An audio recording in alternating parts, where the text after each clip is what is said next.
Hey guys, I'm Mark. I'm Penny. And we are the Oyster Boys. Did I just take that from you? No, I think you always said you were the Oyster Boys. Oh, right, okay. We'll start again. We're still the Oyster Boys. No, but I feel like we're having an argument. Is this our first argument? Maybe. Wow. Let's try again. Hi guys, I'm Mark. I'm Penny. And we are the Oyster Boys. I told you said the Oyster Boys. Good, better Paulaner. Okay. Right. Hi guys, I'm Mark. I'm Penny. And we are the Oyster Boys, and today we are going to be trying this Paulaner Münchner Hell, which I believe you picked up from Chester Beer and Wine? I did. Yeah. I know when I mentioned this, you were super excited. I was very excited about this beer. This is going to be right up my street. Well, we tasted the wheat beer, not from the reviews before we started doing reviews, when I tried to convert you to wheat beer, and I think you jumped on the train and you were excited, and I said, hey, they do a beer that you like, yeah. And after that, you were well interested. Yeah, I was all over it. So, I mean, Paulaner, big German beer. I mean, it's one of I think it's the 6th most popular beer that's exported from Germany. It's been around, I think it was 1634 when it was first established. As all German beers, sticking with Bavaria, the majority of them come from a monastery, other than your Hackesfor and your Einger. The majority of them come from your monastery. And if you look at the label, you got this bloke, and I've been searching far and wide to see who is the guy on the Paulaner brewery. Yep. And from my research, I've narrowed it down to 2 guys. So there's Paula, who is basically, he's an Italian monk, and he's the first guy that started the order. The Minute Friars followed. So they were the guys that created the the monastery, and they decided to follow this guy.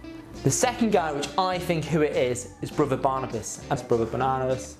Basically, he is a monk that come to the brewery, the monastery, should I say, and innovated it, and sort of come up with the term where there's good, better, and there's Paulaner. Good, better, Paulaner. Good, better, Paulaner. Good, better, Paulaner. Salvatore. Okay, yeah. Good, better, Paulaner. Good, better, Paulaner. Innovated the taste, innovated the quality, and basically sort of created Paulaner. If you look at the bowl, established or seat, 1634. Now, the way the brewery established itself is the furthest record they can find back of someone mentioning Paulaner. It was the civilian brewers complaining about the monastery, basically, because the monks made the beer, and anything they couldn't drink, they give away. So does that mean that the other breweries were doing worse off because the monks were giving away the beer that they couldn't drink? Or? How would you feel if we suddenly decided to build a vat and produced 1,000 litres of beer in a week and decided to give them out to Joe Bloggs on the streets of Chester? I mean, I think we'd put in a good effort and drink it. But I think a lot of people would complain at the same time. Yeah, probably. Yeah. But the third, basically, it's the first time that the civilian brewers put in a complaint to the Munich City Council, and that's the first recorded record of the Paulaner brewery. So that's what they can go as. So it would have been going quite a bit before 1634. Probably, really, but the first record of it is that complaint. Yeah, the proof is 1634 is the first recorded record of the Paulaner brewery, basically, of a complaint. This is the classic Munich Hell's Lager, Paulaner. I've been to the Oktoberfest tent. Fortunately, I've tried this beer in the Steins. I've had their wheat beer. It's very good. It's another one. It's another one from the Drunk Monks, isn't it?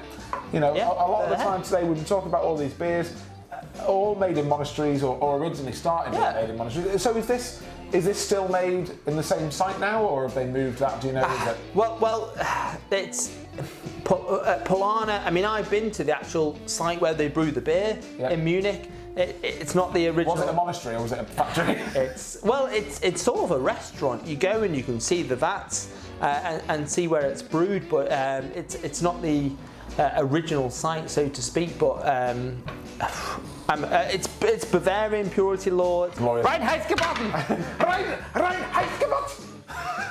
Reinheitsgebot! das ist nicht Reinhaus geboten. Der ist kaputt.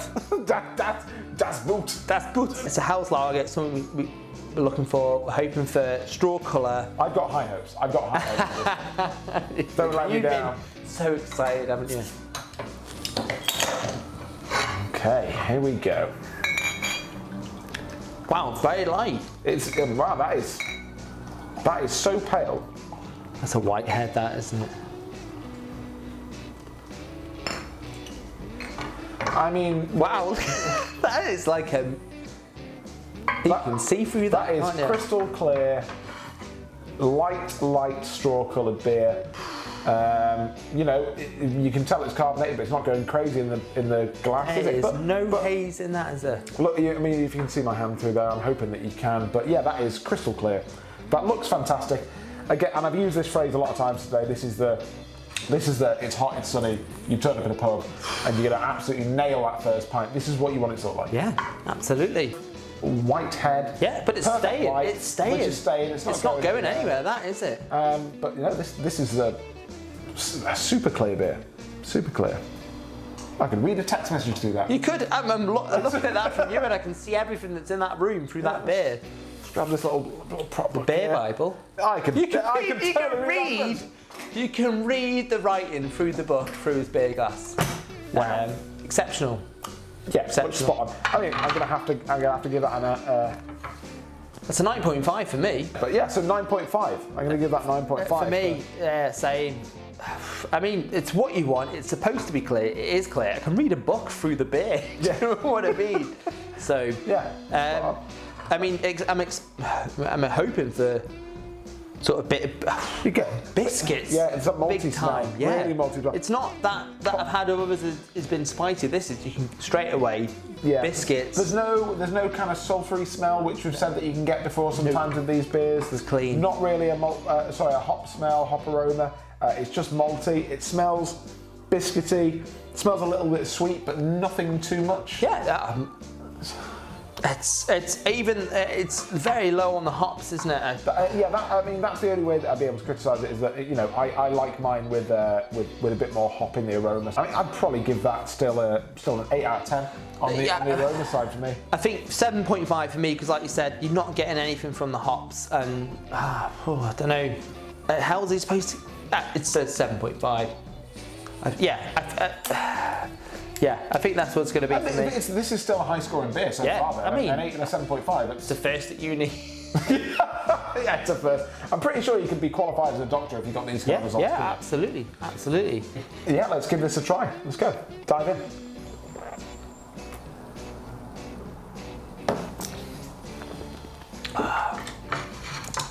I'm not disappointed. I'm really not disappointed. I was looking forward to this beer. This is what our 7th beer review today. This is very nice. Yeah, and that is still good. This fly even wants to get in there and have some. I was expecting it to be over biscuity because of the smell. It's not. But it's not, is it? No. It's really not. It's really. I wouldn't say crisp, but it's dry and. Yeah, from some of the other hells that we've had. They're a bit sweeter, aren't they? Yeah, compared to 100%. Standard Pilsner or other lagers. This isn't sweet. It's got a sweet smell, but it doesn't have that thick mouth feel. It doesn't have that residual sweetness on the palate. It's just crisp and dry, and that's exactly what I 100% agree there from you said. Yeah. I mean, this is a 9 out of 10. Taste for me. Yeah, for what it is, it's not what I expected from the smell. I'm just surprised from the smell. I thought it's going to be very biscuity, but it's really not. It's so well rounded. Yeah, it's going to be a 9 for me. It has to be a 9. I can't fault it. It's double 9s. Double 9s from the Oyster Boys on this one. Oh. One thing you haven't told me about this beer though is how much this costs. Okay, so I think you'd be quite pleasantly surprised at £2.95. £2.95, less sub £3. Sub £3, yeah. From Chess Beer and Wine. It's a really difficult beer to find. I mean, I've searched all the major supermarkets. Not that, when I say I've searched major, I don't want to turn down the bottle shops because they're the blokes that bring these bottles in that are superb beers, but I mean, even your Waitrose, you can only get Paulaner non-alcoholic. Why would you buy that?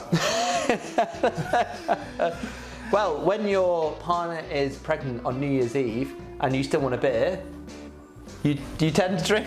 Yeah, fair, okay. A beer. It has its, but anyway, why would you have Paulaner non-alcoholic and not have Paulaner Hells? That's a big question. I don't know. Who is buying the beer? Yeah, but for your bottle shops that bring these beers to us for $2.95, I think is brilliant. Yeah, I would take that at $2.95. I mean, if we look back at some of the other beers that we've tasted as well, you know, what was probably similar price? The Schneider Weiss beers, I think they were all about £2.90, £2.95. Yeah.